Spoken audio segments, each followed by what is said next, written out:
Greetings from Maine, the 23rd state to join the Union, which it did on March 15, 1820. With 1.3 million residents, it ranks 40th in population. And I guess as a kid, you equate first with best. Maine's the best state.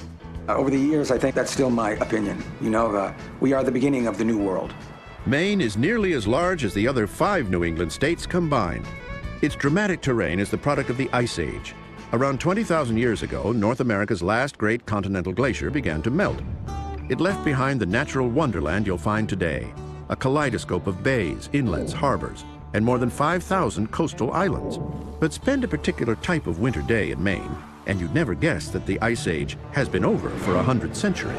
They call them lung stoppers. Take a deep breath and you can't catch it. You've got to learn how to drive in the snow, plain and simple. A lot of snow.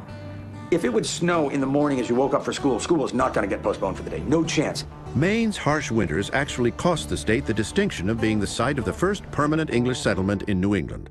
A colony was established by the Plymouth Company at Popham in 1607, just 3 months after Jamestown, Virginia was founded. But the bitter cold drove the northern settlers away just over a year later. The result? Maine not only lost a potential claim to fame, it didn't even get to be its own separate colony. The District of Massachusetts, in other words, we were a colony of a colony, the 14th colony, as it were. We hated that. Although the people here are commonly known as Mainers, those with a sense of humor prefer another nickname, maniacs. By nature, the locals also tend to be a bit skeptical of outsiders, who they generally describe as being from away. From away is a great phrase, and it basically relates to a Maine-centric point of view. There's Maine, and then there's everywhere else. Given the breathtaking ocean scenery, that attitude is understandable. Along Maine's nearly 3,500-mile coastline, you'll find more than 60 picturesque lighthouses, most notably the historic 80-foot Portland Head Light. The first lighthouse built by the first Congress of the United States under the orders of the first president, George Washington. So in many ways, that light, which was lit for the first time in January 1791, is America's first lighthouse. Maine is called the Pine Tree State, and even the most casual observer can see why. 90% of its land is covered by forest, a higher percentage than any other state. Where there are trees, of course, there's paper. Maine is the second leading producer in the nation. The state also churns out 90% of America's supply of wooden toothpicks. And if you ever have a blueberry stuck between your teeth, there's a 1 in 4 chance that it came from Maine, making it the largest blueberry producer in the world. Though we are known for our blueberries, the state's signature food would be lobster.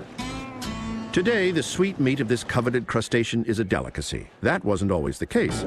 In colonial times, lobster was considered poverty food, suitable only for prisoners and indentured servants. Some servants rebelled and had it put in their contracts that they would not be forced to eat lobster more than 3 times a week. Times have certainly changed. These days, more than 50 million pounds a year are caught off the Maine coast by the state's legendary lobstermen. Lobstering can make you a good living, but it costs you a good part of your life to do. You are your own master, but you are only a partner with the sea. On a good day, a Maine lobsterman will average 1 keeper for every trap he has in the water.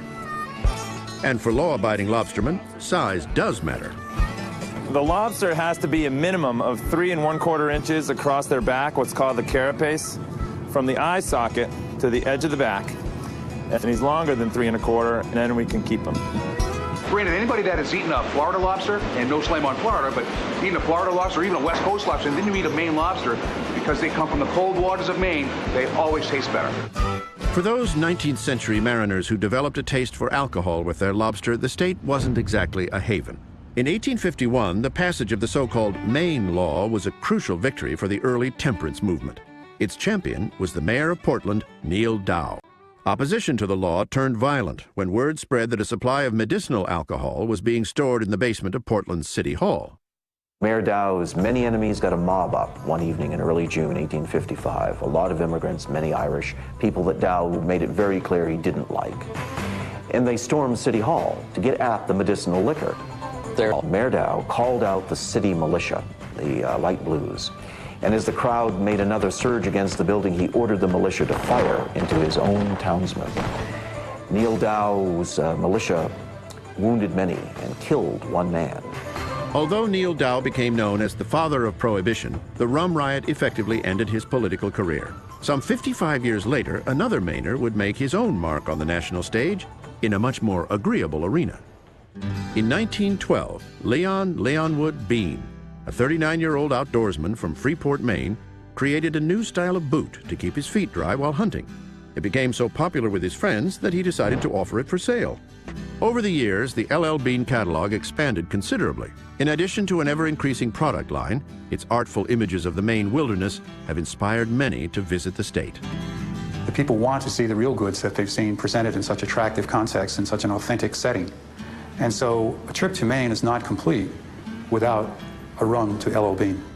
I'm from Missouri. I've gotten the catalog for years, and now that I'm in Maine, I had to come to the LL Bean store and see it. And it's like the catalog coming to life. Visitors here can still see craftsmen make Maine's signature Maine boot the old-fashioned way, by hand. The store has no locks. It's open 24 hours a day, 7 days a week, 365 days a year. And why not?